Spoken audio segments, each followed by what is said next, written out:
Guys, I have not seen conference realignment stuff any more clear than how I've seen it the past few days. I know what's happening. I'm confident we're putting the pieces together. The hints are all there. If the Big Ten expands to 20 teams, I would expect Oregon and Washington to be involved in that expansion. We've heard too much stuff, too many rumors from ESPN sources. I want to get to all of it.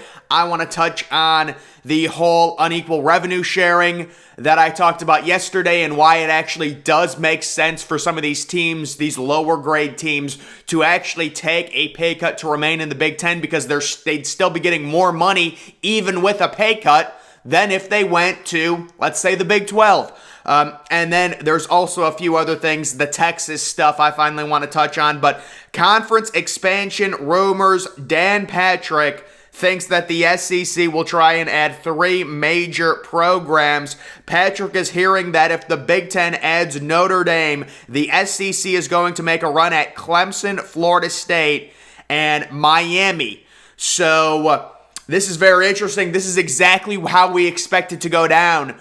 This is why we're all waiting for the Notre Dame domino to fall, because once it falls, that will then entice the SEC to look into those ACC programs. And I've heard people talking about the grant of rights deal. That could all be circumvented, especially in the event that number one, the ACC has a major issue with many of their top schools having a horrible deal. They're not going to be happy with that grant of rights deal. That grant of rights deal has a 0% chance of being in place by the year 2036. Either it gets renegotiated, there's unequal revenue sharing, or the deal gets voided and 8 of the members vote to opt out of the TV deal that the ACC currently has with ESPN, which will then enable them to go. I think to be honest, guys, if Notre Dame goes to the Big Ten, there is not a world that I see where the SEC doesn't do something, because at that point, the Big Ten would be considered by most people. Some people are already saying it right now, but by then, people will consider the Big Ten more powerful than the SEC, and the SEC is not going to like that, and they're going to want to expand, and it makes total sense. You get up to 20 teams, you're taking Clemson for sure. You're also, Florida State is another one. I have heard a few rumors about Florida State to the Big Ten. That doesn't make sense to me. I see them going to the SEC, and then Miami is kind of a team that a lot of people within the SEC do not like, but they 100%. Miami seems like an SEC team, especially with NIL now and the way they're recruiting. And then this is actually something that's really interesting. So you can take a look at this tweet. It says, the Big Ten's media rights expire after the 2023 season. DP discusses the possibility of NBC making a run at the Big Ten in conjunction with Notre Dame. This was before it was reported. So, I mean, he basically nailed this completely. He said that NBC was going to make a run at the Big Ten, and it would help, coax that relationship between Big Ten and Notre Dame. And that's exactly what we saw happen. We saw NBC. It's looking like a $350 million deal with the Big Ten to have a night game. And we've heard the Notre Dame athletic director, we've heard the Notre Dame people come out and say they're extremely excited that the Big Ten is doing this. So it all seems to be lining up for a potential Big Ten Notre Dame marriage. And it looks like they're talking about Clemson, Florida State. Well, he says here Clemson, Florida, and the U. It should be Florida State. Florida and Florida State are completely different schools. But then it also speculates if the Big Ten adds Notre Dame, it's probably looking at additional inclusions with programs like Oregon, Washington, and maybe Stanford. USC and UCLA are already set to join the conference in 2024. That's the rumored West Wing. The West Wing that the rumors that we've been talking about. It's Oregon, it's Washington, they would be going, and also, because if you're also bringing Notre Dame, you're very likely bringing Stanford, and that gets you up to 20 teams, and that would be the Big Ten not dipping their foot in the water at all in terms of tagging any ACC teams. The SEC, meanwhile, is adding Oklahoma and Texas to the conference, including Clemson, Florida State, and Miami to the mix. Makes plenty of sense. So, yeah, this is big stuff. And then the other thing I wanted to talk about, the unequal revenue sharing, which I think will be put into place if the Big Ten does indeed expand to 20 or 24 teams. And guys, people say that why would, teams like Minnesota, teams like Northwestern would leave the Big Ten if unequal revenue sharing was put into place. Where are they going to go?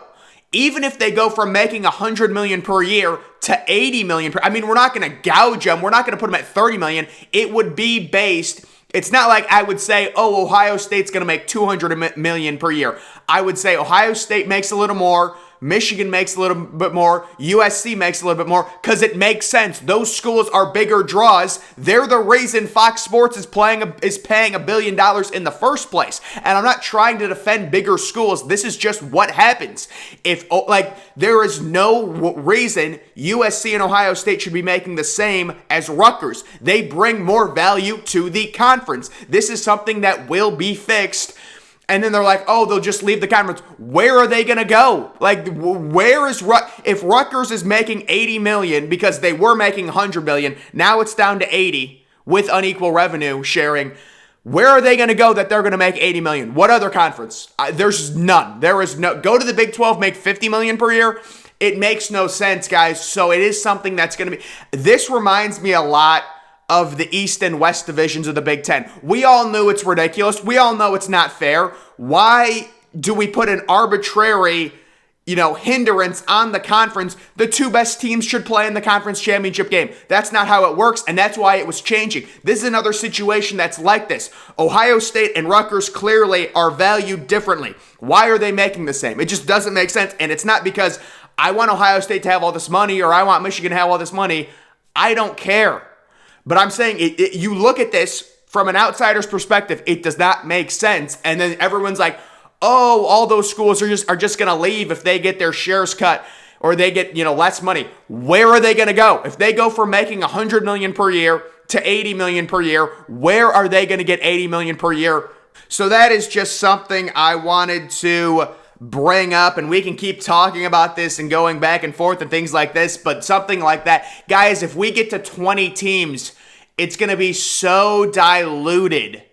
There's no reason, if you're the Big Ten, to add some of these schools unless there's unequal revenue sharing. There's no reason, there's no incentive for a lot of the bigger schools to want it if you're going to dilute everyone, and even the smaller schools, in theory, because it would just dilute them as well. So I think we're getting that, and I think if the Big Ten does go to 20 teams, they want a West Wing at this point, and I still believe that North Carolina would be an unbelievable fit in the Big Ten, even bringing Duke, but now I'm shifting it a little bit, and I think the Big Ten, we've been hearing rumors, there's people that are locked in with ESPN that are hinting these things, that the Big Ten wants a West Wing, which would include, in my opinion, Oregon, Washington, North Carolina, obviously Oregon, Washington, Stanford.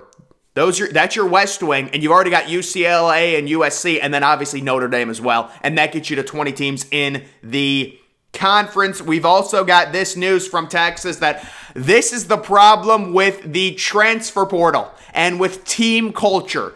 So Texas suspends their wide receiver indefinitely following arrest on criminal mischief charges. Now, this kid was a top 100 recruit. He had his true freshman season at Alabama, and guys, he was suspended from the Crimson Tide's roster for violation of team rules and quickly enters transfer portal. So Alabama, who desperately needs receivers, suspended this dude. And I'm guessing they suspended him indefinitely, and they were not all upset that he left. So that should tell you some things. It seems like this kid's really talented. He hasn't played much. I think this is just his second year in college. But this is one of those things, if you are these schools, it comes down to, listen, is it really worth getting some of these players, sure, they're talented, but if Alabama, who desperately needs elite receivers, the kid's obviously very talented, he's a former top 100 recruit, if they're fine with letting him go, maybe if you're Steve Sarkisian, that should raise some red flags, and you're going to see a lot of team culture issues, not just with the transfer portal situation where kids are transferring left and right, they're playing at different schools every year, but also with NIL. Like, I think the locker rooms, A&M's locker room environment has to just be so cancerous. You've got a bunch of true freshmen that are already multimillionaires because of their NIL deals. Like, I'm not saying it can't work, because I am a believer in overall talent, acquiring talent any way necessary. You know, you can go beat Wisconsin and outperform. All your 3 stars are good, but you're still not winning championships because you just don't have that elite talent. Elite talent is so key. Look at Michigan versus Georgia. Michigan had an extremely good team. They were very disciplined. They got annihilated by better athletes, right? So I am a believer in more talent, but it reaches a tipping point where I don't want to get into a rant on NIL again. It reaches a tipping point. Your locker room becomes cancerous if there's all these entitled kids who have multi-million-dollar NIL deals, and it's a dynamic we've never seen. So we will see. In Texas, I mean, it's just desperation. You're taking a kid that was suspended from Alabama. The kid's very talented, but Alabama, who needs receiver help, is like, whatever, just, we're fine with him leaving. And then just wanted to show this with the AP poll. I believe it is coming out tomorrow. It would either tomorrow or Tuesday. I think it's tomorrow. But you can see most preseason number 1 in the AP poll since the year 2000. And guys, Alabama is going to add to this. So Alabama, we're all expecting to be the preseason AP number 1 team. The only other team that has an outside shot, probably, I mean, you could say Ohio State or Georgia. There are some traditional AP voters who might vote Georgia number 1 because they were the national champions last year, but Alabama is going to add to this, and they will be at 7 times since the year 2000, the AP preseason number 1 overall team. Once again, guys, we're expecting Alabama number 1, Ohio State number 2, Georgia number 3, Clemson number 4, and then after number 4, it gets interesting. I think they go Utah number 5, Notre Dame 6, Michigan 7. Personally, we will. I mean, listen, there's really no point in arguing about this. It is what it is. It's just preseason rankings. I'm interested to see where they put Texas A&M. It's the most polarizing one. Texas A&M has one of the most talented rosters in college football, but they are crazy young, and they have very inexperienced quarterbacks. It'll be interesting to see what they end up doing with Texas A&M. But guys, that is going to do it for this video. Make sure you're following me on Twitter. Link to that's always in the description. I'm, of course, the Depressed Ginger. Thank you for watching.